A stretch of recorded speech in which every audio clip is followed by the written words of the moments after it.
ভাই পাবলিককে খায়েন না,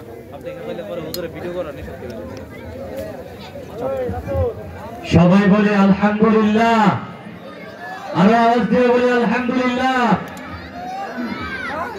সম্মানিত এলাকাবাসী, আমাদের আজকের এই মাহফিলের প্রধান আলোচক, বাতিলের আতঙ্ক, বিশিষ্ট ইসলামী চিন্তাবিদ, মুফাসসিরে কোরআন হযরতুল আল্লাম হযরত মাওলানা মুফতি আরিফ বিন হাবিব সাহেব দামাত বরকাতুহু, শাইখুল হাদিস জামিয়া আরিফিয়া আরাবিয়া লালবাগ ঢাকা। আমি হযরতের মূল্যবান বয়ান পেশ করার জন্য সবিনয় অনুরোধ জ্ঞাপন করছি। যারা এদিক সেদিক ঘোরাফেরা করতেছেন, আপনাদের কাছে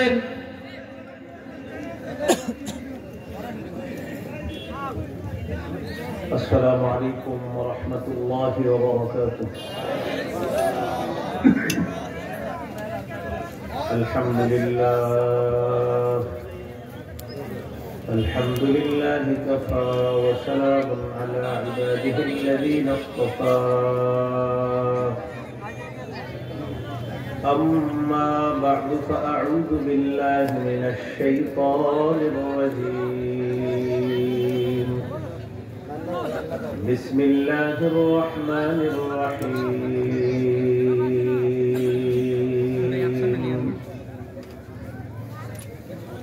وقضى ربك ألا تعبدوا إلا إياه وبالوالدين إحسانا. إما يبلغن عندك الكبر أحدهما أو كلاهما فلا تقل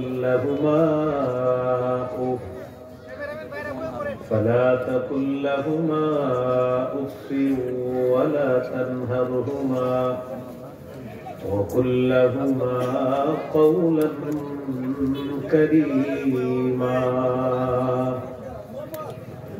واخفض لهما جناح الذل من الرحمة وقل رب ارحمهما كما ربياني صغيرا. ربكم أعلم بما في نفوسكم إن تكونوا صالحين فإنه كان للأوابين غفورا. اللهم صل على محمد وعلى آل محمد كما صليت على إبراهيم وعلى آل إبراهيم إنك حميد مجيد. اللهم بارك على محمد وعلى آل محمد كما باركت على إبراهيم وعلى آل إبراهيم إنك حميد مجيد. اللهم إني أعوذ بك من شر لساني ومن شر سمعي ومن شر بصري ومن شر مني. গুজাদিয়া আশুলিয়াপাড়া ইসলামের আলো যুব উন্নয়ন সংগঠনের উদ্যোগে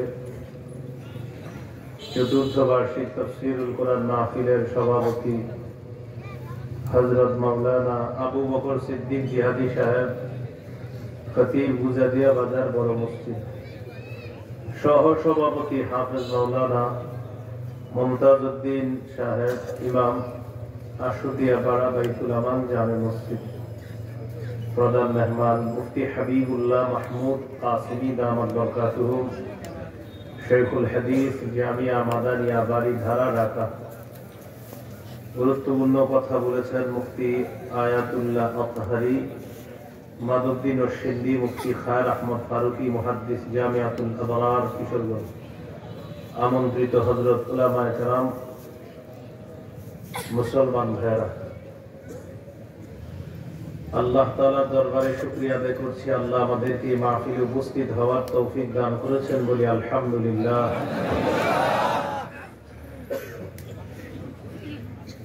আমি আপনাদের সামনে সূরা বনী ইসরাঈলের 23 থেকে 25 নম্বর আয়াতে কারিমা পর্যন্ত তেলাওয়াত করলাম। মূলত আল্লাহ তাআলা এই আয়াতগুলোর মধ্যে গুরুত্বপূর্ণ দুটি বিষয় আলোচনা করেছেন। একটা হলো আল্লাহর হক আর একটা হলো বান্দার হক। সূরা বনী ইসরাঈলের 23 নম্বর আয়াতে আল্লাহ তাআলা দুটি চূড়ান্ত ফয়সালার কথা বলেছেন। একটি চূড়ান্ত ফয়সালা হলো আল্লাহ ছাড়া কারো ইবাদত করা যাবে না, আর একটি চূড়ান্ত ফয়সালা হলো পিতা মাতার নাফরমানি করা যাবে না। আল্লাহ বলেন, ওয়াকাদা রাব্বুকা আল্লা তা'বুদু ইল্লা ইয়্যাহু ওয়া বিল ওয়ালিদাইনি ইহসানা। আপনার রব আদেশ করেছেন, আপনার রব চূড়ান্ত ফয়সালা করেছেন, তোমরা আল্লাহ ছাড়া কারো ইবাদত করবে না। 2 নম্বর চূড়ান্ত ফয়সালা, ওয়া বিল ওয়ালিদাইনি ইহসানা, পিতা মাতার প্রতি সদাচরণ করবা, তাদের নাফরমানি করবা না। তাহলে 1 নম্বর চূড়ান্ত ফয়সালা হলো আল্লাহ ছাড়া কারো ইবাদত করা যাবে না। মতলব শিরিক করা যাবে না, উদ্দেশ্য হলো শিরিক করা যাবে না, ইবাদত করতে হবে একমাত্র আল্লাহ। সূরা জারিয়াতের 56 নম্বর আয়াতে আল্লাহ বলেন, ওয়ামা খালাকতুল জিন্না ওয়াল ইনসা ইল্লা লিয়াবুদুন। জিন ইনসানকে আমি সৃষ্টি করেছি আমার ইবাদত করার জন্য। কতদিন ইবাদত? মৃত্যু পর্যন্ত। সূরা হিজরের 99 নম্বর আয়াতে আল্লাহ বলেন, ওয়া'বুদ রাব্বাকা হাত্তা ইয়াতিয়াকাল ইয়াকিন। তুমি তোমার রবের ইবাদত করো, মৃত্যু আসা পর্যন্ত তুমি তোমার রবের ইবাদত করো। এই জন্য আল্লাহর ইবাদত করতে হবে, এটা আল্লাহর চূড়ান্ত ফয়সালা। আল্লাহ ছাড়া কারো ইবাদত করা যাবে না, শিরিক করা যাবে না। শিরিক করলে সমস্ত আমল বরবাদ হয়ে যাবে। সূরা জুমারের 65 নম্বর আয়াতে আল্লাহ বলেন, লাইন আশরাকতা লা ইয়াহবাতান্না আমালুকা। নবী, যদি আপনি শিরিক করেন আপনার সব আমল বরবাদ হয়ে যাবে। আপনি শিরিক করলে আপনার আমল সব বরবাদ হয়ে যাবে। সূরা মাঈদার 72 নম্বর আয়াতে আল্লাহ বলেন, ইন্নাহু মান ইউশরিক বিল্লাহ ফাকাদ হারামাল্লাহু আলাইহিল জান্নাতা ওয়া মাওয়াহুন নার ওয়া মা লিয-যালিমিনা মিন আনসার। যে ব্যক্তি আল্লাহর সাথে শিরিক করবে, আল্লাহ তার জন্য জান্নাত হারাম করে দেন, তার ঠিকানা হলো জাহান্নাম। আল্লাহ আমাদেরকে শিরিক মুক্ত ইবাদত করার তৌফিক দান করেন। শিরিক মহা জুলুম।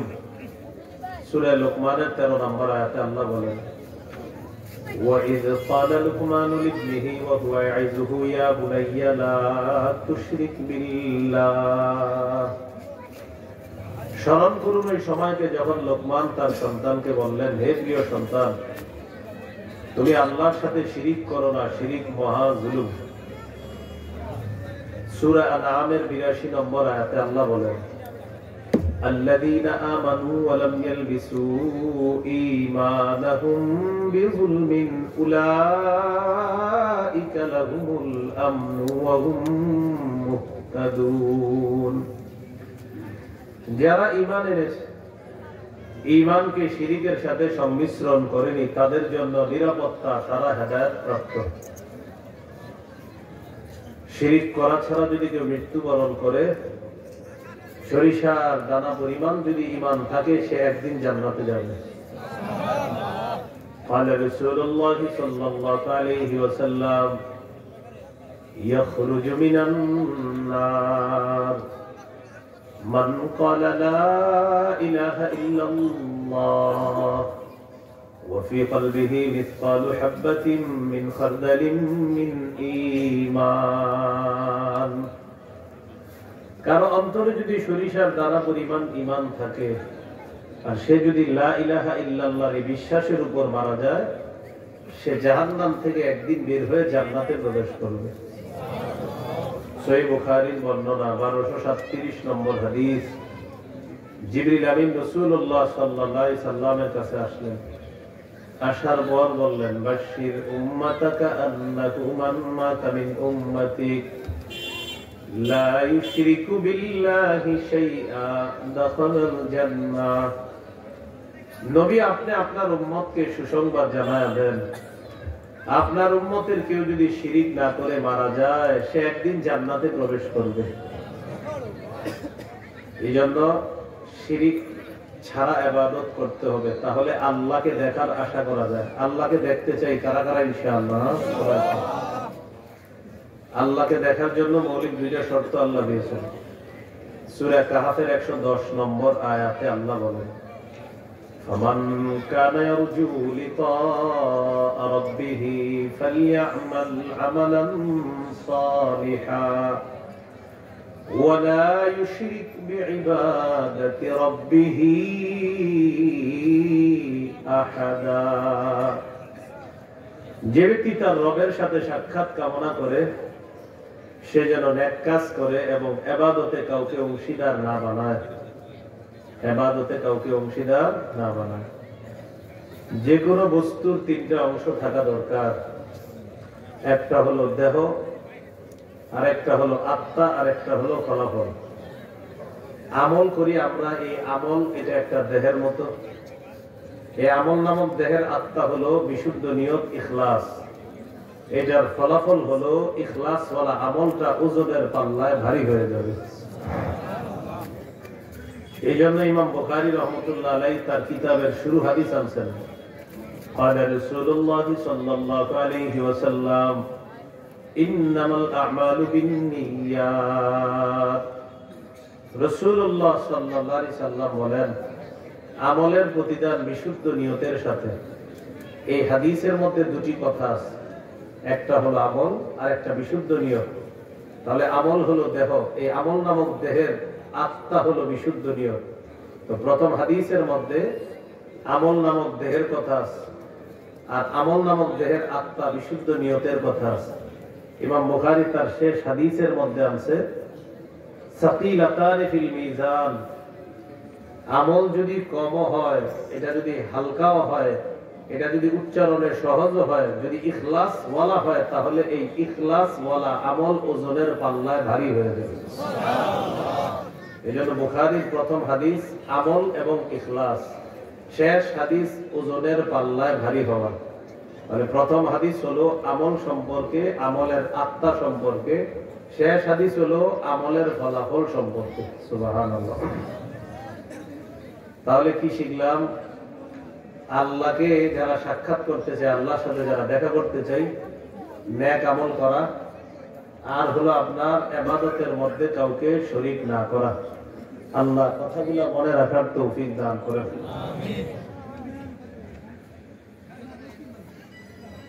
তাহলে এক নাম্বার ছিল আপনার চূড়ান্ত ফয়সালা, আল্লাহ ছাড়া কারো ইবাদত করা যাবে না। বলেন আমার সাথে, লোক দেখানো ইবাদত ছোট শিরিক, গোপন শিরিক, দাজ্জালের চেয়ে ভয়ঙ্কর।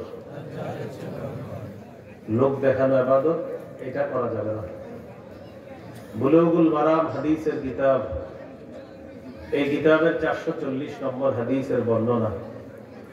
قال رسول الله صلى الله عليه وسلم إن أخوف ما أخاف عليكم الشرك الأصغر الرياء রাসূলুল্লাহ সাল্লাল্লাহু আলাইহি ওয়াসাল্লাম বলেন তোমাদের ব্যাপারে আমি সবচেয়ে বেশি ভয় পাই তোমরা ছোট শিরকের মধ্যে জড়িয়ে পড়বা ছোট শিরক হলো আর-রিয়া লোক দেখানো ইবাদত করা হলো ছোট শিরক ইয়াকুলুল্লাহু ইয়াওমাল কিয়ামাতি ইযহাবু ইলাল্লাযীনা কুনতুম তুরাউনা ফিদ দুনিয়া ফানজুরু হাল তাজিদুনা ইনদাহুম জাযাআ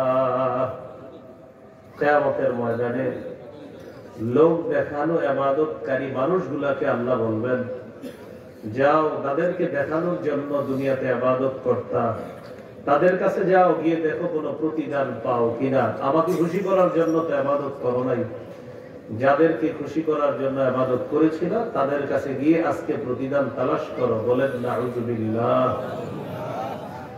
হাদিসের কিতাব সহিহ ইবনে খুজাইমা এই কিতাবের 2 নম্বর খণ্ড 140 নম্বর পৃষ্ঠা قال رسول الله صلى الله عليه وسلم أيها الناس إياكم وشرك السرائر নবীজি বলেন হে মানুষ তোমরা গোপন শিরক থেকে বাঁচো قالوا وما شرك السرائر يا رسول الله সাহাবীগণ প্রশ্ন করলেন গোপন শিরক কাকে বলে হুজুর আপনার কাছে জানতে চাই নবীজি বললেন ইয়াকুমুর রাজুলু ফায়ুসাল্লি ফায়ুযায়িনু সালাতাহু জাহিদান লিমা ইয়ারা মিন নাযরিন নাসি ইলাইহি মানুষ নামাজে দাঁড়ায় তার নামাজটা সুন্দর করে মানুষের দৃষ্টি আকর্ষণ করার জন্য মানুষ যেন তার নামাজ দেখে বলে বাহ বাহ কত সুন্দর নামাজ এই কারণে মানুষ তার নামাজ সুন্দর করে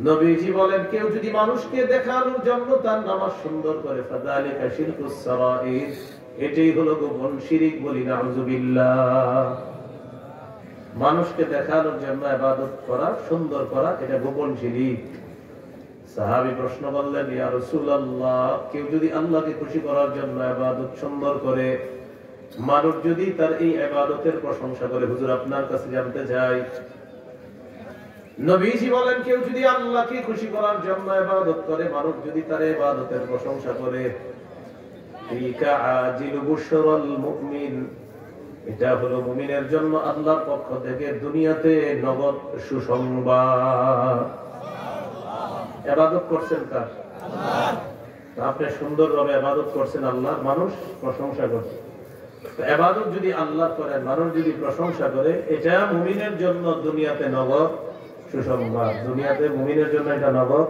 সুসংবাদ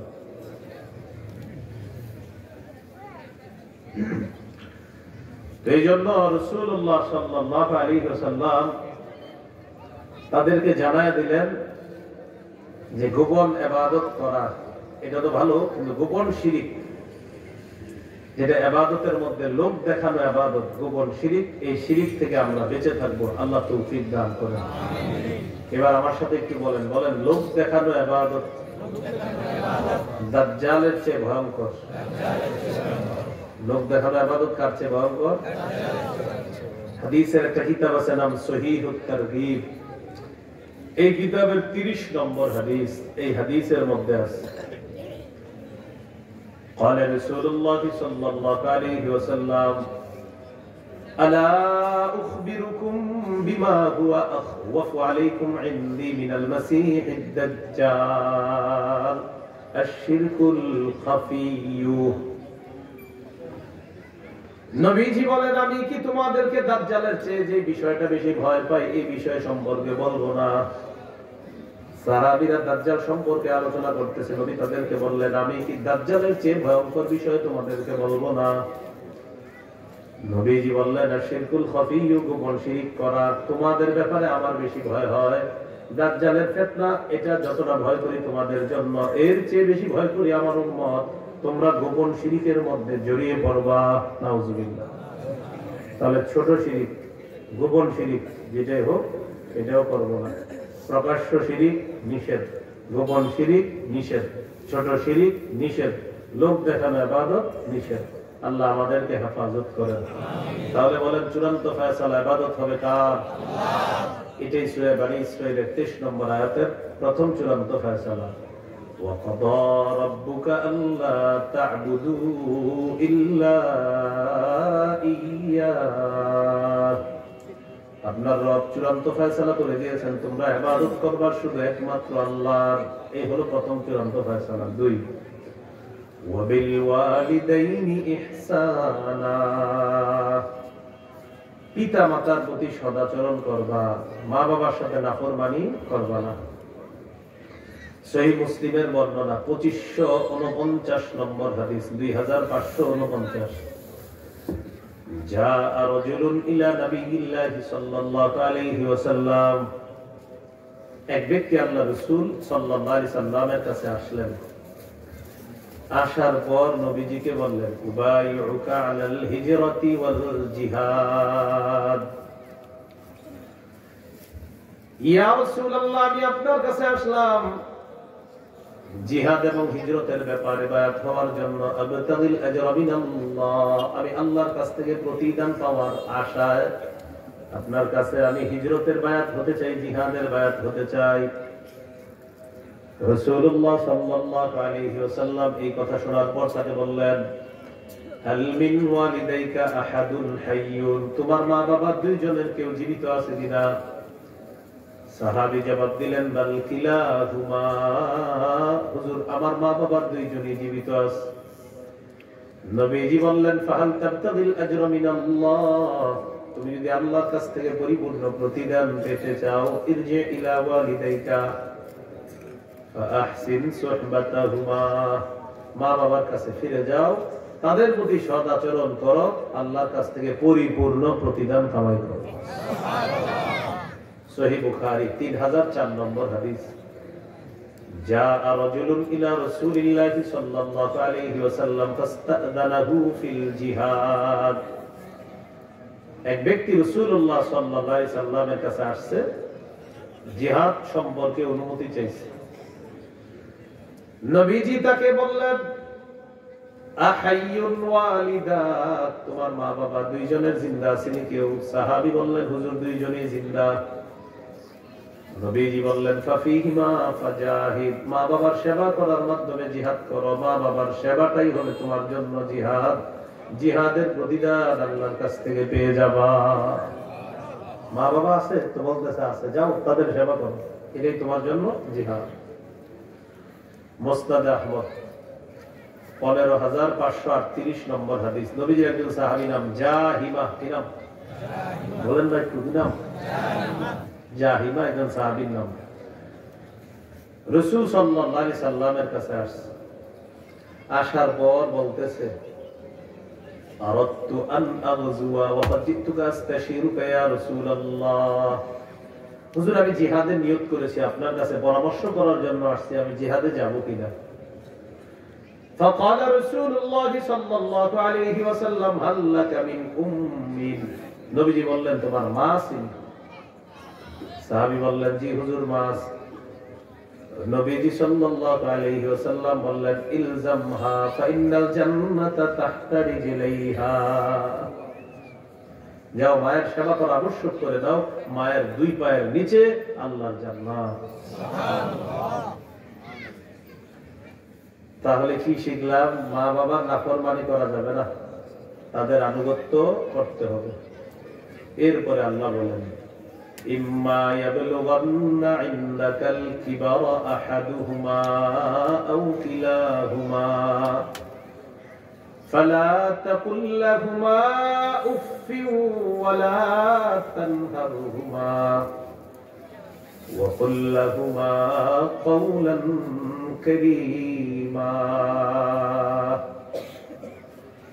তোমার মা বাবার দুইজনের একজন অথবা দুইজন যদি তোমার কাছে বার্ধক্যে উপনীত হয়, বার্ধক্যে পৌঁছে যায়, বুড়া বুড়ি হয়ে যায়, বৃদ্ধ বৃদ্ধা হয়ে যায়, বার্ধক্য বলেন, বার্ধক্য। তো বার্ধক্য মানে হলো ওই বুড়া বুড়ি বৃদ্ধ বৃদ্ধা হয়ে গেছে মা বাবা। একটা হাদিস শুনি, সহিহ মুসলিমের 2551 নম্বর হাদিস।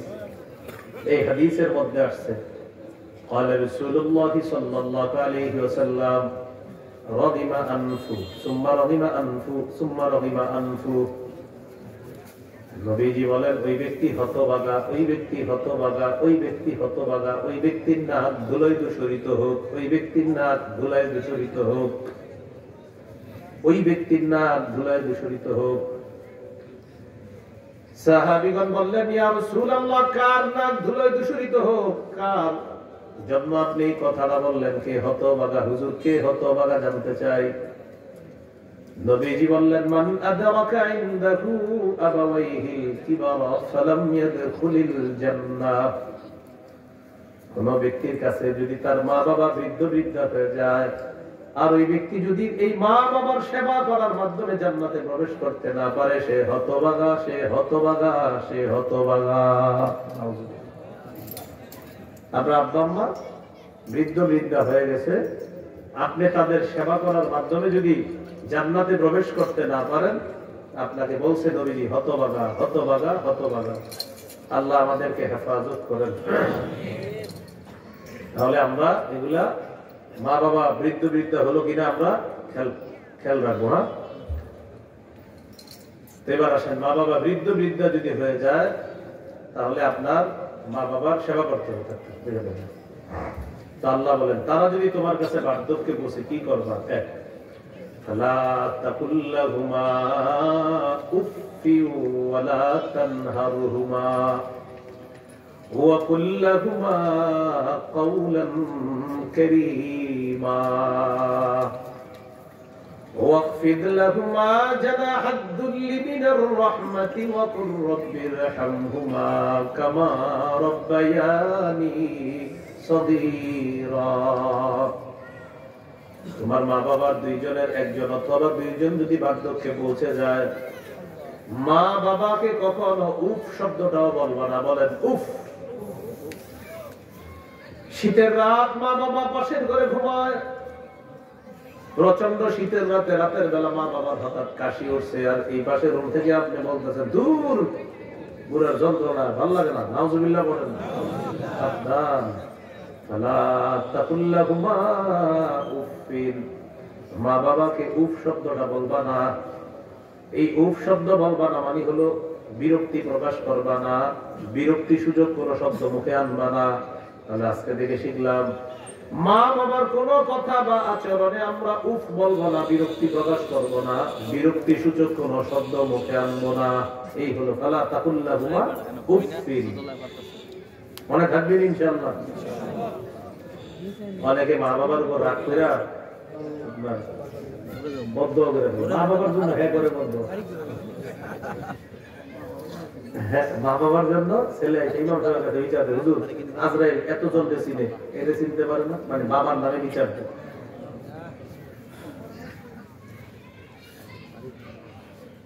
সহিহ মুসলিমের হাদিস 1978 নম্বর হাদিস, মাদ্রাসা পাঠ্যপুস্তক অনুসারে, আপনাদের পকেটের উস্তাদ অনুযায়ী 5018 নম্বর হাদিস। এই হাদিসের মধ্যে আছে, قال رسول الله صلى الله عليه وسلم لعن الله من لعن والديه। যে ব্যক্তি তার মা বাবাকে অভিশাপ দেয়, আল্লাহ তাকে অভিশাপ দেয়। নাউজুবিল্লাহ। এক অংশ আমি, বাকি অংশ আপনারা। মা বাবাকে যে অভিশাপ দেয় তাকে আল্লাহ, মা বাবাকে যে অভিশাপ দেয় তাকে আল্লাহ অভিশাপ দেয়।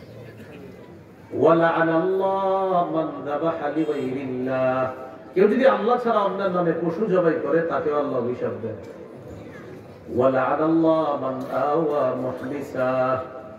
কেউ যদি কোন বেদাতিকে আশ্রয় প্রশ্রয় দেয়, তাকে আল্লাহ অভিশাপ দেয়।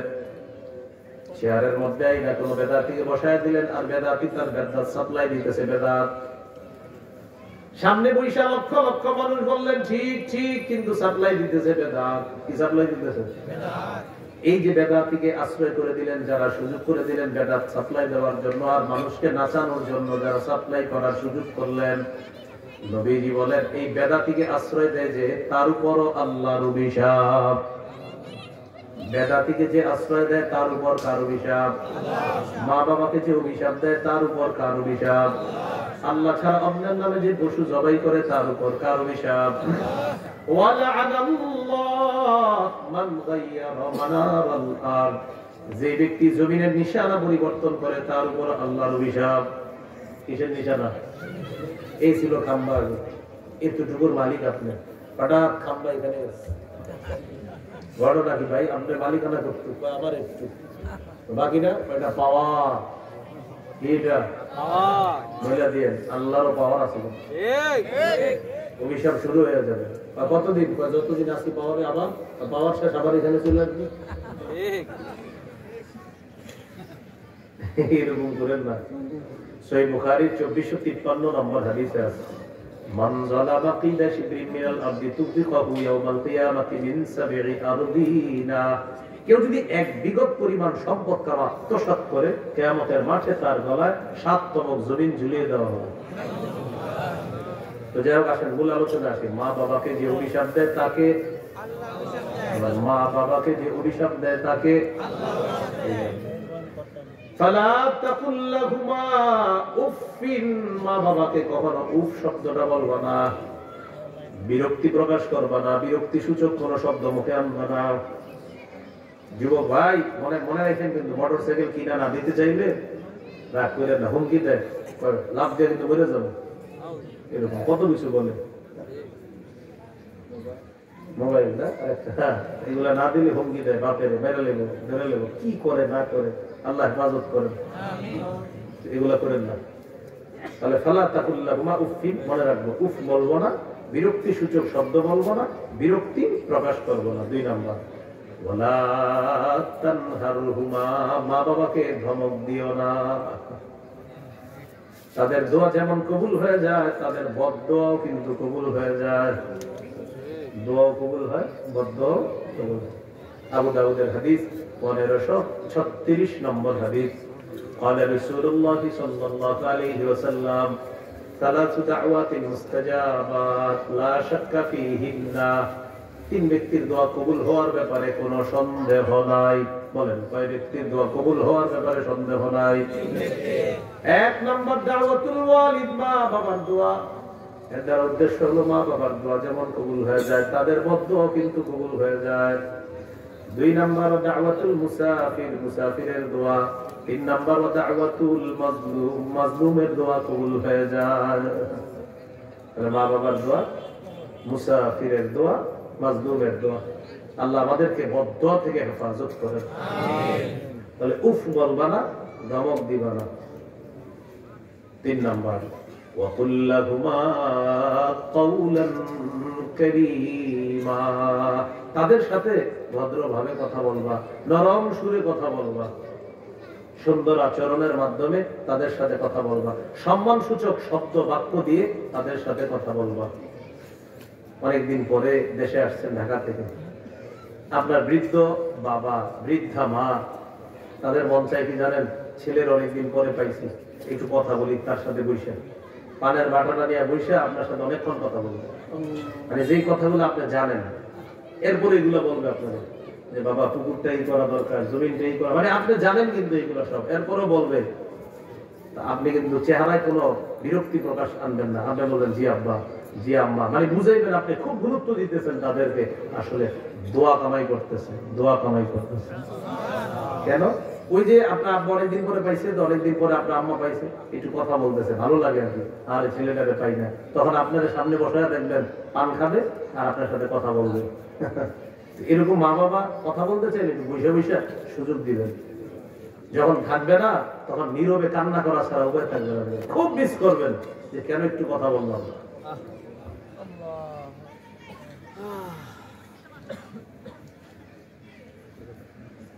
এইভাবে একটু সুযোগ দেওয়া।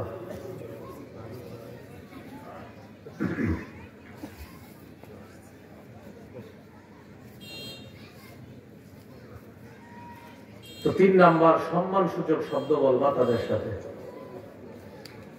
4 নাম্বার, ওয়াকফিদ লাহুমা জানাহাদ দুল্লি মিনার রাহমাহ, তাদের সামনে নম্র আচরণের মাধ্যমে বিনয় প্রকাশ করবা। 5 নাম্বার, ওয়াকুর রব্বিরহামহুমা কামা রাব্বায়ানি সগীরা, যতবার দোয়া করবেন প্রত্যেকটা দোয়াতে এটা করবেনই আপনি, রব্বির হামহুমা কামা রব্বায়ানি সগীরা। হে আমার রব, আমার মা বাবা শৈশবে আমাকে যেমন লালন পালন করেছে আল্লাহ, আপনি আমার মা বাবার প্রতি তেমন দয়া করেন, মায়া করেন। আমাকে কত মায়া করে যত্ন করে লালন পালন করেছে আল্লাহ, মেহেরবানি করে আমার মা বাবাকেও আপনি এইভাবে দয়া করেন, মায়া করেন। এইভাবে দোয়া করা। আবু লাহাবের সম্পদ ছিল, সন্তান ছিল, কিন্তু কোনো কাজে আসে নাই, কারণ সম্পদ আর সন্তানগুলা কাজে লাগায় যেতে পারে নাই। এই জন্য আল্লাহ সূরা আল-হাবের 2 নম্বর আয়াতে বলে, মা আগনা আনহু মালুহু ওয়া মা কাসাব। আবু লাহাবের সম্পদ, সন্তান তার কোনো কাজে আসেনি। বদর যুদ্ধের কাফেররা শোচনীয়ভাবে পরাজয় বরণ করার 7 দিন পর আবু লাহাবের গলায় গুটি বসন্ত রোগ হয়। এই রোগে আবু লাহাব মারা গেছে। মারা যাওয়ার পর ছেলেরা কাছে যায় না, যদি এই রোগ আমাদের গায়ে আসে। এই জন্য কাছে যায় না। 2 ছেলে, উতবা, উতাইবা, 2 ছেলের নাম উতবা, উতাইবা, 2 ছেলে। এই সেই 2 ছেলে, যে 2 ছেলের সাথে নবীজি তার 2 মেয়েকে বিয়ে দিয়েছিল, রুকাইয়া, উম্মে কুলসুম রাদিয়াল্লাহু আনহুমা। এই 2 জনকে এই আবু লাহাবের 2 সন্তান উতবা, উতাইবার কাছে বিয়ে দিয়েছিল। পরে আবু লাহাব অ্যাকশন নিল। নবীজি যখন বললেন যে আমি আল্লাহর রাসূল, আমি তোমাদেরকে দাওয়াত দিই, আবু লাহাব তখন প্রথম অ্যাকশনটা নিল যে মুহাম্মদ হলো আমার শত্রু, আমার শত্রুর মেয়ে আমার পুত্রবধূ হয়ে আমার ঘরে থাকতে পারবে না। 2 ছেলেকে বাধ্য করলো নবীর 2 কন্যাকে তালাক দেওয়ার জন্য। এই হলো সেই 2 মেয়ে। আর এই 2 মেয়েকে পরবর্তীতে পর্যায়ক্রমে হযরত উসমান গনি রাদিয়াল্লাহু তাআলা বিয়ে করেছেন। একজনকে বিয়ে করার পর তিনি মারা গেছেন, আরেকজনকেও নবী হযরত উসমান গনির কাছে বিয়ে দিয়েছেন। সুবহানাল্লাহ। যাই হোক, আবু লাহাবের লাশ পড়ে রয়েছে, ছেলেরা পলাইছে। লাশ ধরে না, যদি বসন্তের রোগ আমাদের গায়ে আসে। আর আরবের অন্ধবিশ্বাস ছিল যে বসন্তের রোগ এটা গায়ে আসে। 3 দিন লাশ পড়ে রয়েছে, পুইচা গন্ধ বের হইতেছে। ছেলেদেরকে সংবাদ দেওয়া হলো, কোথায় তোমরা? বাপের লাশ আইনা কি করবা করো। ছেলেরা আরেকজনের সহযোগিতায় বাবার লাশটা মক্কার উঁচু ভূমিতে নিয়ে একটা গর্ত করে লাঠি দিয়ে ধাক্কাইতে ধাক্কাইতে লাশ গর্তের মধ্যে ফেলেছে। ওই যে করোনার সময় কোটিপতির সন্তানরা হুজুরদেরকে ফোন দিয়ে বলছে, হুজুর আমার আব্বার লাশ করে রয়েছে, নিয়ে যান, গিয়ে মাটি দেন, আমি বাঁচতে হবে। আপনি মরলে মরেন, বাঁচলে বাঁচেন, আপনি হুজুর মানুষ, আপনি বাঁচলে কি আর মরলে কি, আপনি আমার আব্বার লাশটা নিয়ে দাফন করে আসেন। হুজুর মানুষ কি, আর হুজুর কি মানুষ নি নাকি? তো বিপদে বললে হুজুরদেরকে খালি ডাকে। কি বললে? বিয়ের প্রয়োজন হয়, জানাজার প্রয়োজন হয়, বাপ মারা গেছে, এখন দাফন করতে হবে, কি করবে কেউ নাই। এক এক আলেম 40-50 জন লাশও দাফন করছে। আল্লাহ তাদেরকে জাযায়ে খায়ের দান করুন। আল্লাহ বলেন, মা আগনা আনহু মালুহু ওয়া মা কাসাব। আবু লাহাবের সম্পদ, আবু লাহাবের সন্তান কোনো কাজে আসে নাই। সম্পদ, সন্তান কোনো কাজে আসে নাই। ঠিক আছে। তো সম্পদ, সন্তান কোনো কাজে আসে নাই আবু লাহাবের। এই জন্য হাদিসের মধ্যে আল্লাহ রাসূল বলেন, আবু দাউদের বর্ণনা 2880 নম্বর হাদিস, 2880, জামাতাল ইনসান ইনকাতা আনহু আমালু। মানুষ যখন মারা যায় তার আমলের সুযোগ বন্ধ হয়ে যায়। ইল্লা মিন সালাতা, 3টা বাকি থাকে। ইল্লা মিন সাদাকাতিন জারিয়া, 1 নম্বর সদকায়ে জারিয়া, 2 নম্বর আও ইলমিন ইউনতাফাউ বিহি, এমন ইলম যে ইলমের মাধ্যমে মানুষ উপকৃত হয়। শেখুল হাদিস আল্লামা আজিজুল হক রাহমাতুল্লাহি আলাইহি, হুজুরের হাজার হাজার ছাত্র জীবিত যারা এখনো আছে, যারা হাজার হাজার শাইখুল হাদিস, শুধু শাইখুল হাদিস সাহেবের ছাত্ররা হাজার হাজার শাইখুল হাদিস। একজন শাইখুল হাদিস সাহেবের হাজার হাজার শাইখুল হাদিস ছাত্র যারা জীবিত আছে। আবার অনেকে তো মারা গেছে। আর মুহাদ্দিস মুফতি তো আছে, আর আমি শুধু শাইখুল হাদিস বললাম যে শাইখুল হাদিস আছে হাজার হাজার। এবং এই যে শাইখুল হাদিস সাহেবরা, শাইখুল হাদিস আল্লামা আজিজুল হক রাহমাতুল্লাহ নাম শুনছেন না সবাই? মাওলানা মামুনুল হক হাফিজাহুল্লাহ আব্বা। তিনি কবরে তার যে এই রুহানি সন্তান, তার ইলমের যে সন্তানদেরকে রেখে গেছে, এই যে তার হাদিস বিতরণ করতেছে, এটার সব আল্লাহ তাআলা মরহুম শেখুল হাদিস আল্লামা আজিজুল হক রাহমাতুল্লাহ আলাইহির কবরে পৌঁছে দিন। উপকারী এলেন 2 নাম্বার। 3 নাম্বার আওয়ালাদিন সালিহিন ইয়াদউ লা, এমন একজন সন্তান যেই সন্তান তার মা বাবার জন্য দোয়া করে, যেই সন্তান মা বাবার জন্য বলে রব্বির হামহুমা কামা রব্বায়ানি সগীরা, এরকম একজন সন্তান রেখে যাওয়া।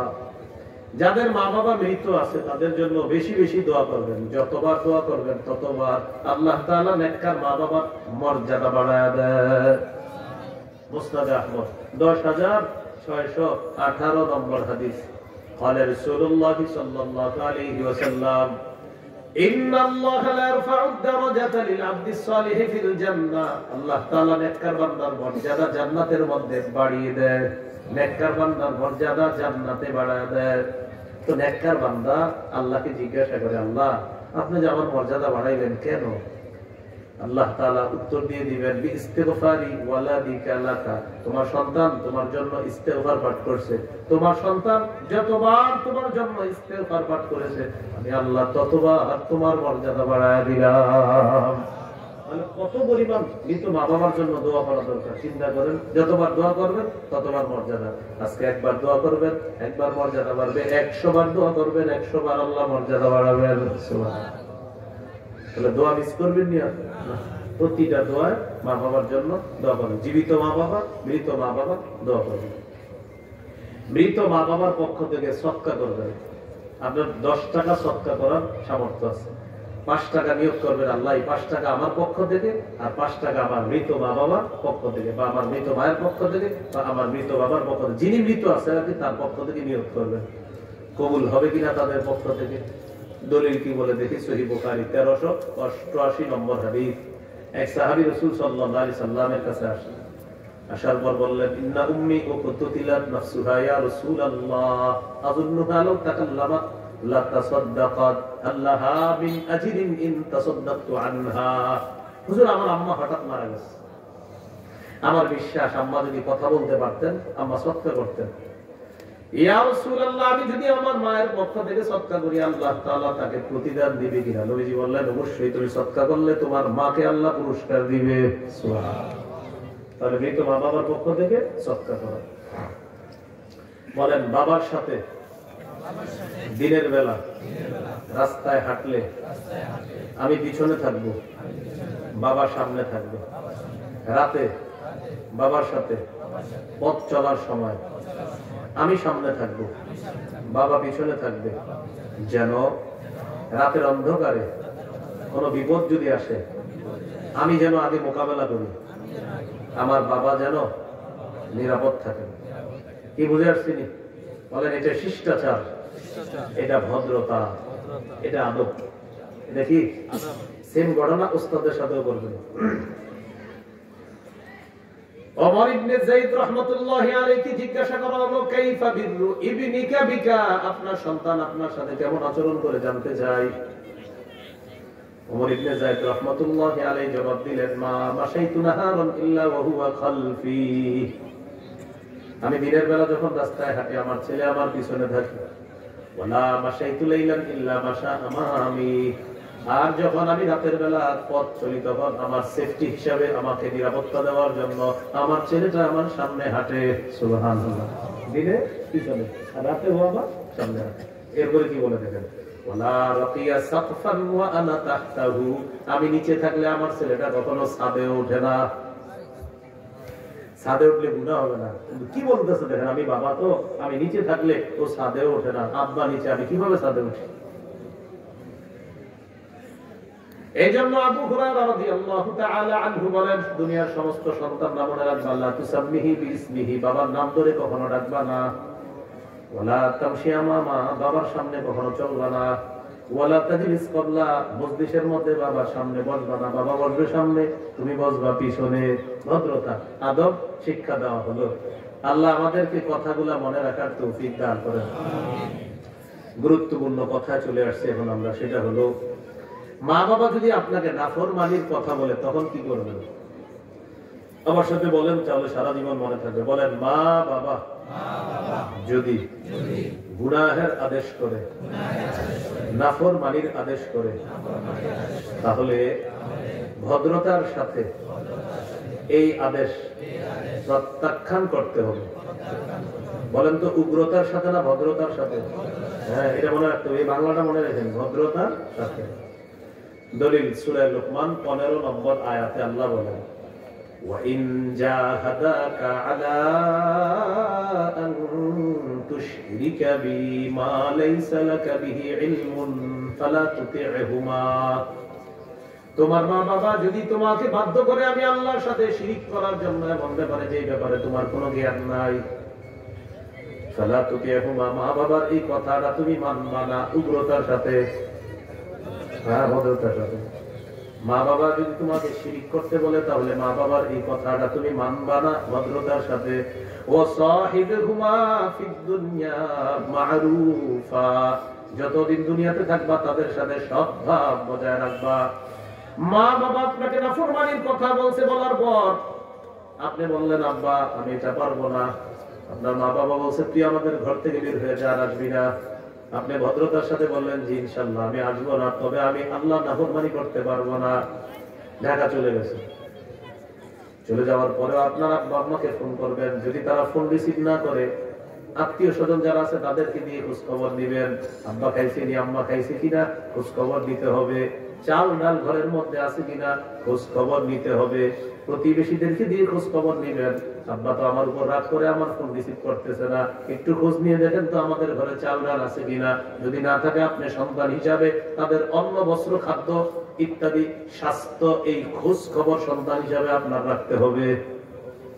তাদের খাওয়া দাওয়া স্বাস্থ্যের খোঁজ খবর রাখতে হবে। কোন মা বাবা? যে মা বাবা আপনারা বলে নাফরমানি করতে বললেও তাদের খোঁজ খবর রাখতে হবে। বললেও আপনি তো শুনবেন না, আপনি তো এটা শুনবেন না, বললেও আব্বা আমি তো এটা পারবো না, তুই আমাদের ঘরে আর আসবি না। আব্বা ঠিক আছে, কিন্তু আমি তো এই নাফরমানিটা করতে পারবো না, কিন্তু খোঁজ খবর রাখতে হবে, আব্বা খাইছে কিনা, আম্মা খেয়েছে কিনা, তাদের স্বাস্থ্য ঠিক আছে কিনা, এই খোঁজ খবর রাখতে হবে। কারণ আপনি সন্তান, তারা মা বাবা। আল্লাহ বুঝার তৌফিক দান করেন। রাসূল সাল্লাল্লাহু আলাইহি সাল্লামের সাহাবী সাদ রাদিয়াল্লাহু তাআলা, তিনি মুসলমান হইলেন। তার আম্মা হলো অমুসলিমা। মা সন্তানের ইসলাম গ্রহণ মেনে নিতে পারতেছে না। তুই ইসলাম ছেড়ে দে, নাউজুবিল্লাহ বলেন। সাদ রাদিয়াল্লাহু তাআলা আনহু তার আম্মা বললেন, আল্লাহি লা আত'আমু তা'আমান আও আশরাবু শারাবান হাত্তা আমুতা আও তাকফুরা বিমুহাম্মাদ সাল্লাল্লাহু আলাইহি ওয়াসাল্লাম। মা তার সন্তান সাদ রাদিয়াল্লাহু তাআলা আনহুকে ডেকে বললেন, আল্লাহি লা আত'আমু তা'আমান ওয়া লা আশরাবু শারাবান হাত্তা আমুতা আও তাকফুরা বিমুহাম্মাদ। আল্লাহর কসম, আমি খাবো না, আমি পান করব না, হয়তো আমি না খাইতে মারা যাব, না হয় তুই মুহাম্মদকে সাল্লাল্লাহু আলাইহি ওয়াসাল্লাম মুহাম্মদকে অস্বীকার করবি সাল্লাল্লাহু আলাইহি ওয়াসাল্লাম। হয়তো আমি মারা যাব, না হয় তুই মুহাম্মদকে সাল্লাল্লাহু আলাইহি ওয়াসাল্লাম তাকে অস্বীকার করবি। দুইটা অপশন, হয় আমি মারা যাব, না হয় তুই তোর নবীকে অস্বীকার করবি মুহাম্মদ সাল্লাল্লাহু আলাইহি ওয়াসাল্লাম। তাহলে আমার সাথে বলেন ঈমান, মা, ঈমান, মা। একদিকে ঈমান, আরেকদিকে মা। মা খাবে না, না খাইতে মারা যাবে। আরেকদিকে ঈমান। সন্তান হিসাবে কঠিন এক পরীক্ষার সামনে আছে। পেরেশান, কি করবো আমি এখন? আল্লাহ সান্ত্বনা দিয়ে দিলেন। সূরা আনকাবুতের 8 নম্বর আয়াত নাযিল করে নবীকে বলে দিলেন, নবী আপনার সাহাবীরা জানায় দেন,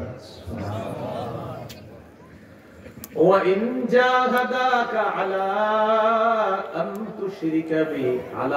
تُشْرِكَ بِي এটা হলো সূরা লুকমানের। আর আনকাবুতে হলো وَإِنْ جَاهَدَاكَ لِتُشْرِكَ بِي مَا لَيْسَ لَكَ بِهِ عِلْمٌ فَلَا تُطِعْهُمَا। তোমার মা বাবা যদি তোমাকে বাধ্য করে আমি আল্লাহর সাথে শিরক করার জন্য, মা বাবার এই কথাটা মানবা না, উগ্রতার সাথে। হ্যাঁ, মাশাআল্লাহ, কিসের সাথে? সাদ রাদিয়াল্লাহু তাআলা আনতার মাকে জানায় দিলেন, আম্মা 100 বার যদি আপনি মৃত্যুবরণ করেন, 100 বার যদি আবার জিন্দা হন, আম্মা আমি আমার নবীকে অস্বীকার করতে পারবো না। আম্মা আপনি খায়া ফেলেন, কি করাস, আপনি খান, মা বুঝতে পারছে না, ওর তো ছাড়বে না নবীরে, পরে খাইছে, পরে খাবার খাইছে, বুঝতে পারছে যে অস্বীকার করবে না, পরে খাইছে। তাহলে কি শিখলাম? মা বাবা নাফরমানিমূলক কথা বললে ভদ্রতার সাথে এটা প্রত্যাখ্যান করা। এবার বলেন, মা বাবা যদি আসলেই নাফরমান হয়, বলেন তাদের হেদায়েতের জন্য আল্লাহর কাছে দোয়া করা। আল্লাহর কাছে কি করা? দোয়া করা। সহিহ মুসলিমের একটা হাদিস শুনেন, 2491 নম্বর হাদিস। রাসূল সাল্লাল্লাহু আলাইহি সাল্লামের সাহাবী আবু হুরায়রা রাদিয়াল্লাহু তাআলা আনহুর বর্ণনা। তিনি বলেন, কুনতু আদউ উম্মি ইলাল ইসলাম ওয়া হিয়া মুশরিকা। আমি আমার আম্মাকে ইসলামের দাওয়াত দেই, আম্মা হলেন মুশরিকা। ফাতাবা আলাইয়া, আম্মা শুধু আমার দাওয়াত প্রত্যাখ্যান করে। দাআউতুহা ইয়াওমান, আম্মাকে একদিন দাওয়াত দিলাম, ফাসমাআতনি ফি রাসূলিল্লাহি সাল্লাল্লাহু আলাইহি ওয়াসাল্লাম মা আকরাহু। একদিন আমি আমার আম্মাকে দাওয়াত দিলাম, দাওয়াত দেওয়ার পর আম্মা নবীজির শানে উল্টাপাল্টা কথা বলছে যা আমার পছন্দ হয় নাই। বলি নাউযুবিল্লাহ। বলেন আমার সাথে আল্লাহর প্রতি, রাসূলের প্রতি, জিহাদের প্রতি সবচেয়ে বেশি ভালোবাসা থাকতে হবে। বলেন বলেন সবচেয়ে বেশি ভালোবাসা, বলেন আল্লাহর প্রতি, এরপর রাসূলের প্রতি, এরপর জিহাদের প্রতি। বলেন সবচেয়ে ভালোবাসবো কাকে? আল্লাহকে। এরপর তিনটা, মা বাবা, আত্মীয় স্বজন, ভাই বোন যা আছে সবার চাইতে বেশি আল্লাহ, রাসূল আর জিহাদকে ভালোবাসতে হবে। সূরা তাওবা 24 নম্বর আয়াত। সবচেয়ে বেশি ভালোবাসতে হবে আল্লাহকে, রাসূলকে, জিহাদকে। সাহাবী আবু হুরায়রার মা রাসূলুল্লাহ সাল্লাল্লাহু আলাইহি ওয়াসাল্লামের শানে এমন কথা বলছে যা তার পছন্দ হয় নাই। সাহাবী আবু হুরায়রা বলেন, আতাইতু রাসূলুল্লাহ সাল্লাল্লাহু আলাইহি ওয়াসাল্লাম ওয়া আনা আবকি। কান্না করতে করতে আল্লাহর রাসূলের কাছে আসলাম। নবীজির কাছে আসার পর আল্লাহর নবীকে বললাম, কুনতু আদউ উম্মি ইলাল ইসলাম ফাতাবা আলাইয়া। ইয়া রাসূলুল্লাহ, আমি আমার মাকে ইসলামের দিকে আহ্বান করি, আমার আম্মা বারবার আমার আহ্বান প্রত্যাখ্যান করে। দাউতুহা আল-ইয়াওমা, হুজুর আজকে আমি আমার আম্মাকে আহ্বান করলাম, আম্মা আমার আহ্বান প্রত্যাখ্যান করেছেন। ফাতাবা আলাইয়া, আম্মা আমার আহ্বান প্রত্যাখ্যান প্রতিদিনই করেন, আজকেও করছে। ফাসমাআতনি ফিকা মা আকরাহু, আপনার ব্যাপারে এমন কথা বলছে যে আমার পছন্দ হয় নাই। ইয়া রাসূলুল্লাহ, উদউল্লাহ আইয়াহদিয়া উম্মা আবি হুরায়রা। হুজুর আপনি একটু দোয়া করেন, আল্লাহ যেন আবু হুরায়রার মাকে হেদায়েত দিয়ে দেয়। হুজুর আপনি একটু দোয়া করেন। নবীজি বললেন, আল্লাহুম্মা হদি উম্মা আবি হুরায়রা, আল্লাহ আপনি আবু হুরায়রার মাকে হেদায়েত দিয়ে দেন। সুবহানাল্লাহ। আবু হুরায়রা রাদিয়াল্লাহু তাআলা আনহু বলেন, ফাখারাজতু মুস্তাবশিরান বিদাওয়াতি রাসূলিল্লাহি সাল্লাল্লাহু আলাইহি ওয়াসাল্লাম। নবীজি দোয়া করছে তো খুশিতে দৌড় দিলাম, দেখি কি হয়, সুসংবাদ পাওয়ার প্রত্যাশায় আমি বের হলাম। ফাজিতু ফাসিরতু ইলাল বাব, আসলাম, ঘরের দরজার সামনে দাঁড়ালাম। ফাইদা হুয়া মুজাব, তাকিয়ে দেখি দরজা বন্ধ। সামিআত উম্মি খাশফা কাদামাইয়া, আমার আম্মা আমার পায়ের আওয়াজ শুনেছে। ভিতর থেকে বলতেছে, মাকানাক আবা হুরায়রা, আবু হুরায়রা ওখানে দাঁড়িয়ে থাকে। আমি কান লাগিয়ে শুনতেছিলাম। সামিআতু খাতখাতাল মা, পানির কলকল আওয়াজ শুনলাম। ঘরের আগে আম্মা কি করে বুঝতে পারলাম। ইগতাসালাত, আম্মা গোসল করেছেন। লাবিসাত দিরআহা, চাদর পরিধান করলেন। আজিলাত আন খিমারিহা, ওড়নাটা ঠিক করতে করতে, মাথায় চুলগুলা মুছতে মুছতে আর ওড়না দিতে দিতে ফাতাহাতিল বাব, দরজাটা খুললেন। খোলার পর বললেন, আশহাদু আল্লা ইলাহা ইল্লাল্লাহ ওয়া আশহাদু আন্না মুহাম্মাদান আবদুহু ওয়া রাসূলুহু। আমি সাক্ষী দিচ্ছি আল্লাহ ছাড়া কোনো ইলাহ নাই, আরো সাক্ষ্য দিতেছি মুহাম্মদ সাল্লাল্লাহু আলাইহি ওয়াসাল্লাম আল্লাহ তাআলার বান্দা এবং তার রাসূল। এই মুহূর্তে আমি আত্মসমর্পণকারী মুসলিমা হয়ে গেলাম। আবু হুরায়রা রাদিয়াল্লাহু তাআলা আনহু বলেন, আতাইতু রাসূলুল্লাহ সাল্লাল্লাহু আলাইহি ওয়াসাল্লাম ওয়া আনা আবকি মিনাল ফারহ। খুশিতে কান্না করতে করতে আল্লাহ রাসূলের কাছে আবার রওনা করলাম। আগেও কেঁদেছিলাম, সেটা ছিল কষ্টের কান্না। এখন যে কান্নাটা এটা হলো খুশির কান্না। আগে যে দৌড়ে গেছে তখনও কিন্তু কাঁদতেছিল, সেটা ছিল কষ্টের। আবার এখন যে যাচ্ছে এটা হলো খুশির কান্না। নবীজির কাছে গেলাম, তো নবীজির কাছে যাওয়ার পর বললাম, আবশির, হুজুর সুসংবাদ গ্রহণ করেন, ফাদিস্তাজাবাল্লাহু দা'ওয়াতা ওয়া হাদা উম্মা আবি হুরায়রা, হুজুর আল্লাহ আপনার দোয়া কবুল করেছেন, আবু হুরায়রার মাকে আল্লাহ হেদায়েত দিয়েছেন। সুবহানাল্লাহ। হুজুর আরেকটা দোয়া, উদউ আল্লাহ আন ইউহাব্বিবানি আনা ওয়া উম্মি ইলা ইবাদিহিল মুমিনিনা ওয়া ইউহাব্বিবাহুম ইলাইনা। হুজুর আপনি আল্লাহর কাছে দোয়া করেন, আল্লাহ যেন আমাকে আর আমার মাকে তার বান্দাদের কাছে প্রিয় বানায় দেয়, আর তার বান্দাদেরকে যেন আমার কাছে প্রিয় বানায়, আমার মায়ের কাছে প্রিয় বানায় দেয়। হুজুর একটা দোয়া করেন, আল্লাহ যেন আমাকে আর আমার আম্মাকে সারা পৃথিবীর সমস্ত মুমিন বান্দাদের কাছে প্রিয় বানায় দেয়, আর মুমিনদেরকে যেন আমার আর আমার আম্মার কাছে প্রিয় বানায় দেয়।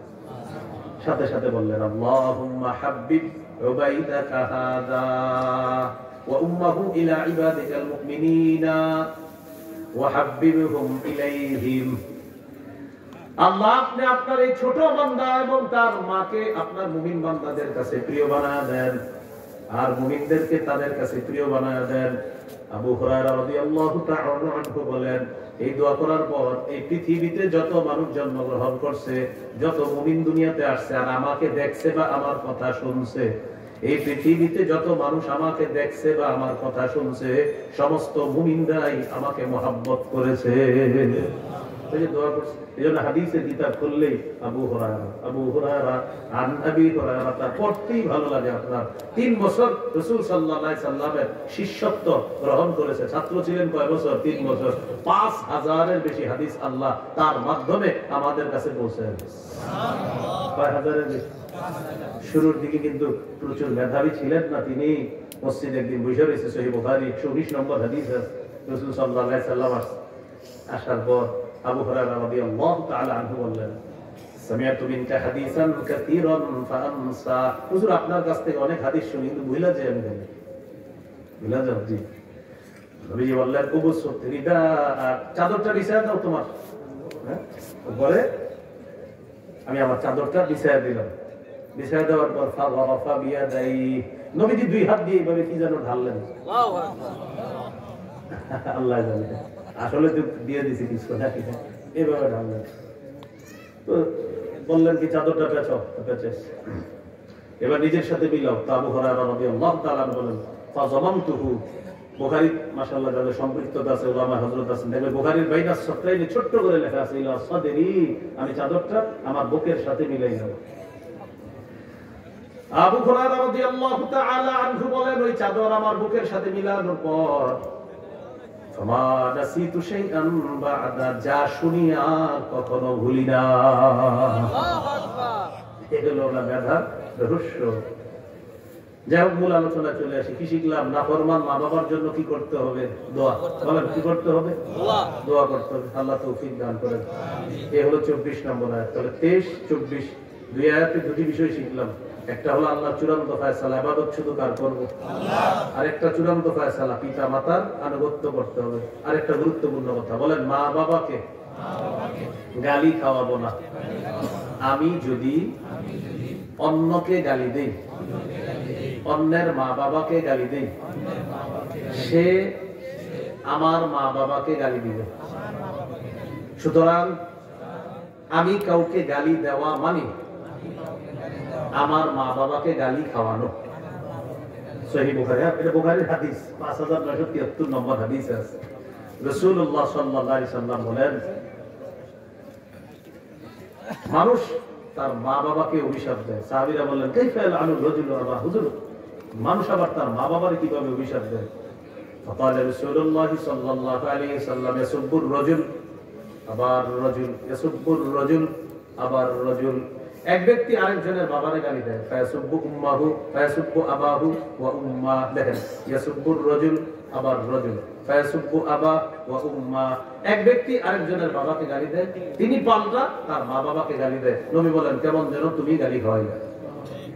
তাহলে এটাও করবো না, বলেন ইনশাআল্লাহ। 25 নম্বর আয়াত, এগুলো 23, 24, 25 নম্বর আয়াত আছে, রব্বুকুম আ'লামু বিমা ফি নুফুসিকুম তোমাদের রব তোমাদের অন্তরে কি আছে এই ব্যাপারে অধিক অবগত। রব্বুকুম তোমাদের রব আ'লামু বিমা ফি নুফুসিকুম তোমাদের অন্তরের খবর সম্পর্কে অধিক অবগত। ইন তাকুনু সালিহিনা ফাইন্নাহু কানা লিল আওয়াবিনা গফুরা। মাঝে মাঝে দুইটা উল্টা পাল্টা শব্দ বের হয়ে যায়, যেটা আমাদের ইচ্ছা না অনিচ্ছা আমরা উচ্চারণ করে ফেলি। আল্লাহ বলেন এটার জন্য আমার কাছে তওবা করবা। আমি তো জানি তোমার অন্তরটা কত ভালো, তোমার অন্তরের খবর আমি জানি। ইন তাকুনু সালিহিনা যদি তোমরা নেককার হও, ইন তাকুনু সালিহিনা যদি তোমরা সৎ হও নেককার হও, ফাইন্নাহু কানা লিল আওয়াবিনা গফুরা তওবাকারী বান্দার জন্য আল্লাহ ক্ষমাশীল। তওবাকারী বান্দার জন্য আল্লাহ ক্ষমাশীল। বলেন তওবাকারী বান্দার জন্য আল্লাহ ক্ষমাশীল। এই হলো সূরা বনী ইসরাঈলের 23, 24, 25 নম্বর আয়াত। এই তিনটি আয়াতের শিক্ষা হলো আল্লাহ তাআলা মৌলিকভাবে দুটি বিষয় আলোচনা করেছেন, একটি আল্লাহর হক আর একটি বান্দার হক। 23 নম্বর আয়াতে মৌলিক দুটি চূড়ান্ত ফয়সালার কথা বলেছেন। এক, আল্লাহ ছাড়া কারো ইবাদত করা যাবে না, পিতা মাতার নাফরমানি করা যাবে না, মা বাবার সেবা করতে হবে, আনুগত্য করতে হবে। আল্লাহ তাআলা আমাদের সকলকে এই দুটি বিষয়ে যেন গুরুত্ব সহকারে আমরা নিজেদের জীবনে বাস্তবায়ন করতে পারি, মা বাবার সেবা সদা সর্বদা যেন জারি রাখতে পারি। আল্লাহ তৌফিক দান করেন। উঠাউঠি করবো না, হুজুর চলে আসবে, কথা বলবে ইনশাআল্লাহ। এরপর আমরা এখান থেকে যাব। আল্লাহ আমাদের সকলকে যে কথাগুলো শুনলাম বললাম আমল করার তৌফিক দান করেন। ভাই উঠাউঠি করবো না, উঠাউঠি করবো না, উঠাউঠি করবো না ভাই, কেউ উঠাউঠি করবো না। আসসালামু আলাইকুম ওয়া রাহমাতুল্লাহ। আলহামদুলিল্লাহ। হযরত অত্যন্ত চমৎকার সুরে কোরআন এবং হাদিস থেকে বয়ান করতেছিলেন। আমরা কেউ উঠাউঠি না করি।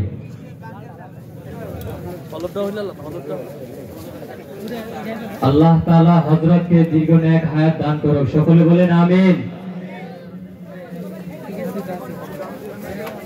কোরআন এবং হাদিস থেকে যেন সুস্থতার সাথে বয়ান করতে পারেন, সকলে বলেন আমিন।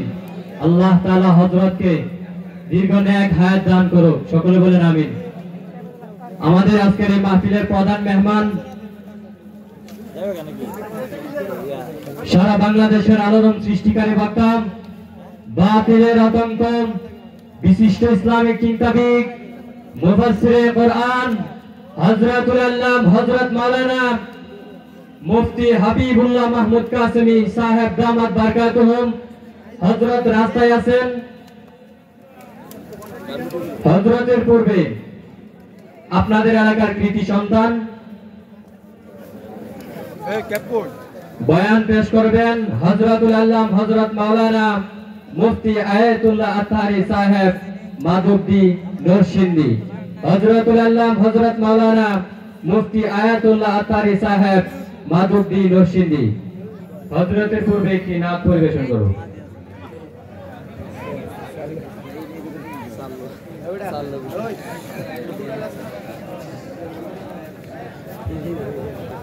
আসসালামু আলাইকুম ওয়া রাহমাতুল্লাহি ওয়া বারাকাতুহু। সাজিয়ে গুজিয়ে দে মোরে সজনী তোরা, সাজিয়ে গুজিয়ে দে মোরে,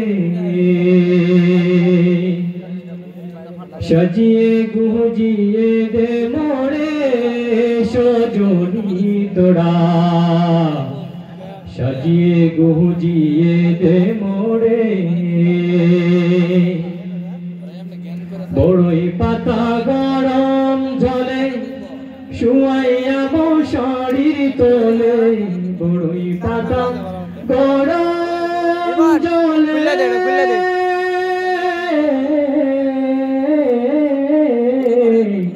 বড়ই পাতা গরম জলে শুয়াইয়া মশারির তোলে, আতর গোলাপ আতর গোলাপ আতর গোলাপ চন্দন মেখে দে সজনী তোরা, সাজিয়ে গুজিয়ে দে মোরে, সাজিয়ে গুজিয়ে দে মোরে সজনী তোরা সাজিয়ে গুজিয়ে দে মোরে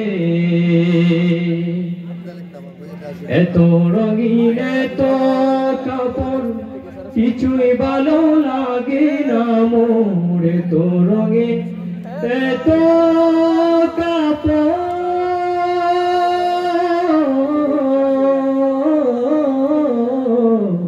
এত রঙিন এত কাপড় কিছুই ভালো লাগে না মোর সাদা কাপড় সাদা কাপড় সাদা কাপড় আমায় পরাই দে সজনী তোরা সাজিয়ে গুজিয়ে দে মোরে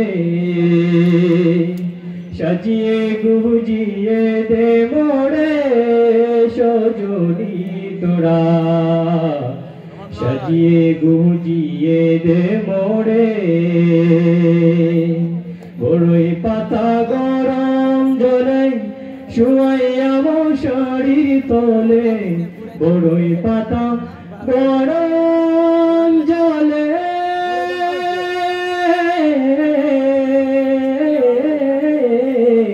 বড়ই পাতা গরম জলে শুয়াইয়া মশারির তলে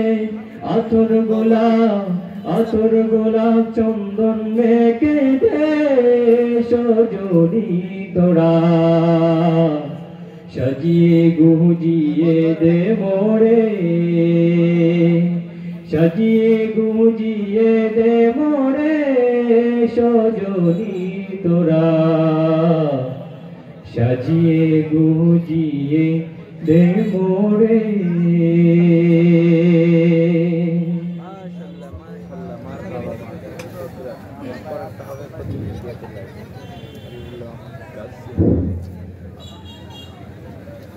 السلام عليكم ورحمة الله وبركاته.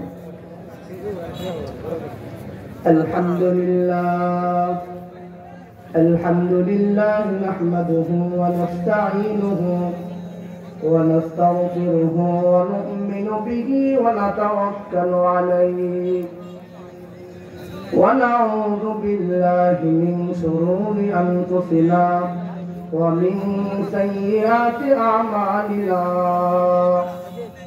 من يهده الله فلا مضل له ومن يضلل فلا هادي له ونشهد أن لا إله إلا الله وحده لا شريك له ونشهد أن سيدنا ونبينا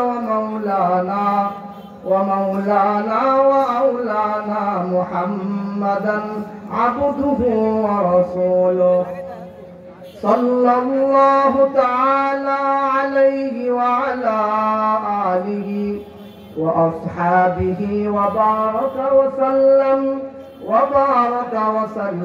تسليما كثيرا أما بعد فأعوذ بالله من الشيطان الرجيم بسم الله الرحمن الرحيم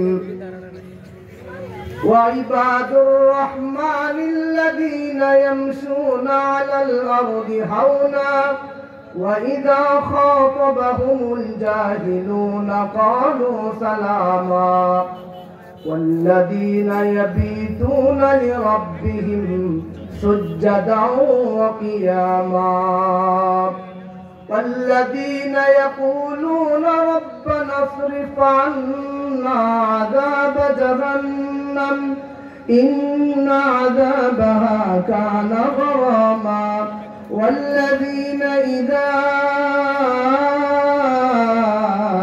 أنفقوا لم يسرفوا ولم يقتروا وكان بين ذلك قواما والذين لا يدعون مع الله إلها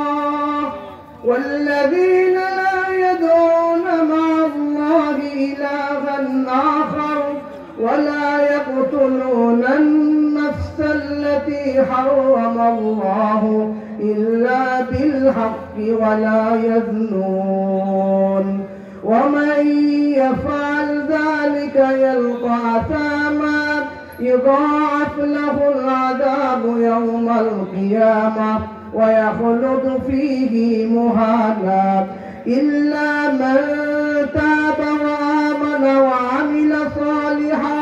وعمل عملا صالحا فأولئك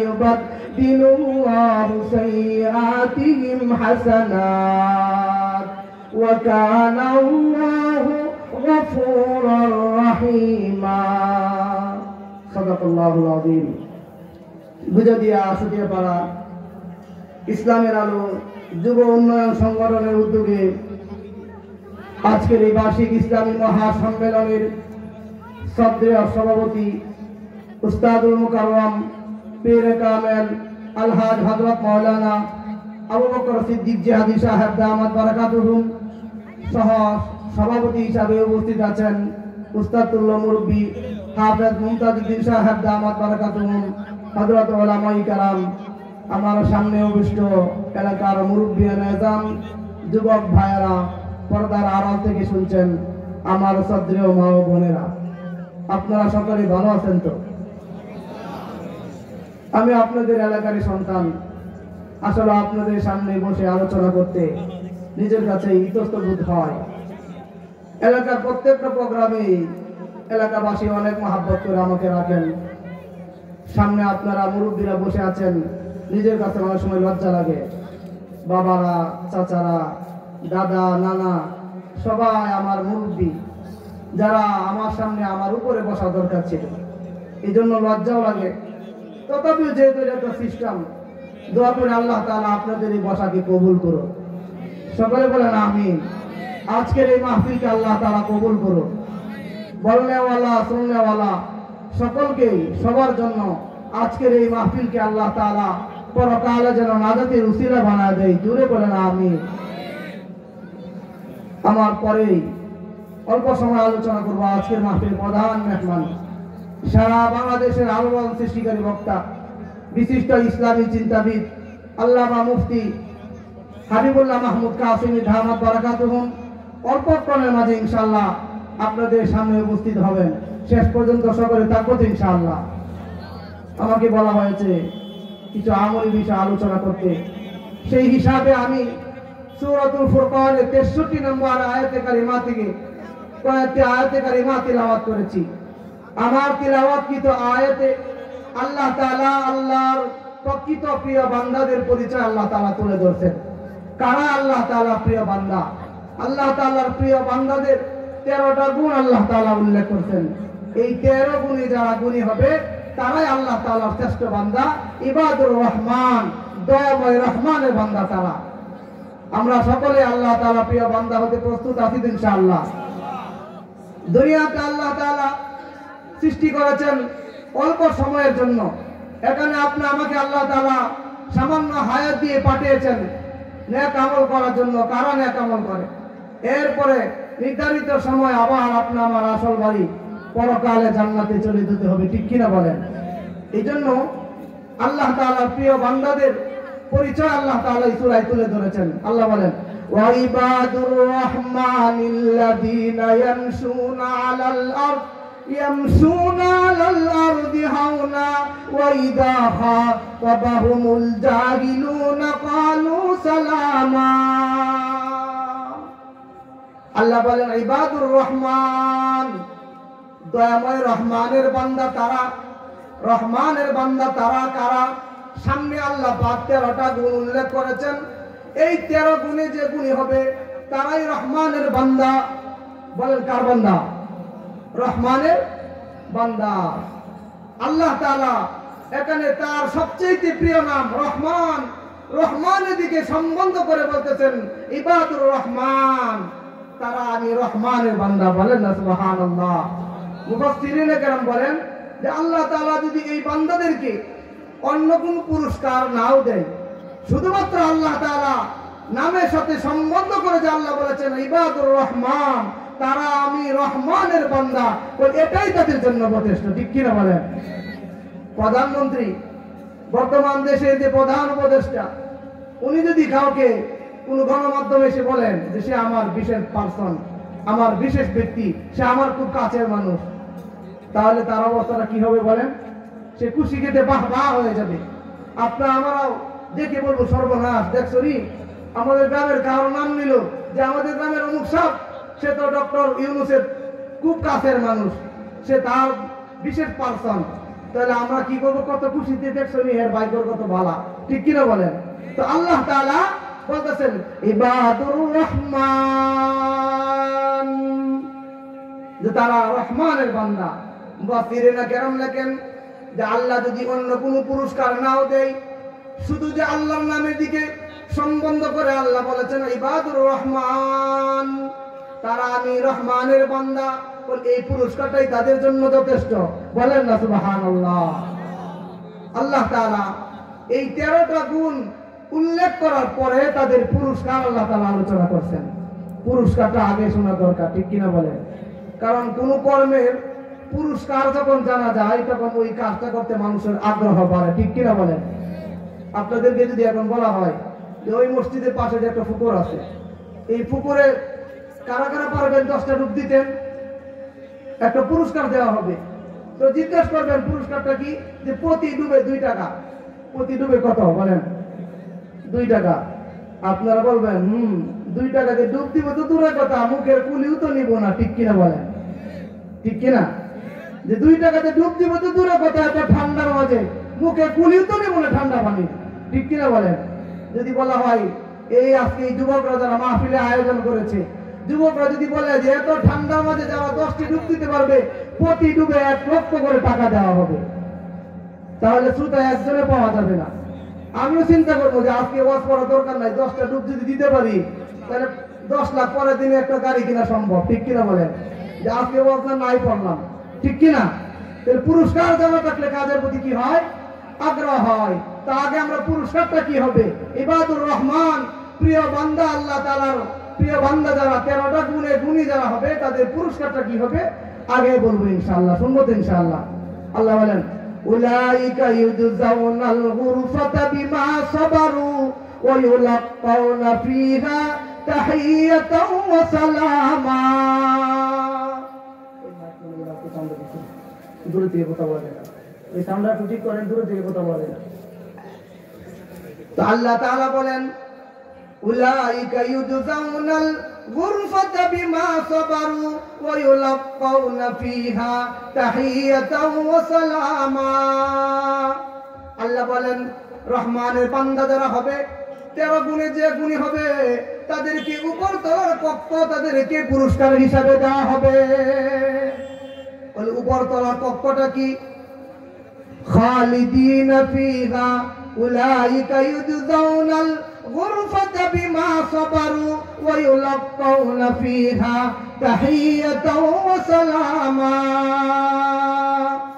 আল্লাহ বললেন তাদেরকে উপরতলা কক্ষ দেওয়া হবে, তাদের বদলা স্বরূপ এই 13টা গুণ উল্লেখ করতে, এই 13টা গুণ অর্জন করতে গিয়ে তারা যে কষ্ট করেছে, ধৈর্য ধারণ করেছে, এই কষ্টের বদলা স্বরূপ আল্লাহ তাআলা তাদেরকে উপরতলা কক্ষ দিবেন।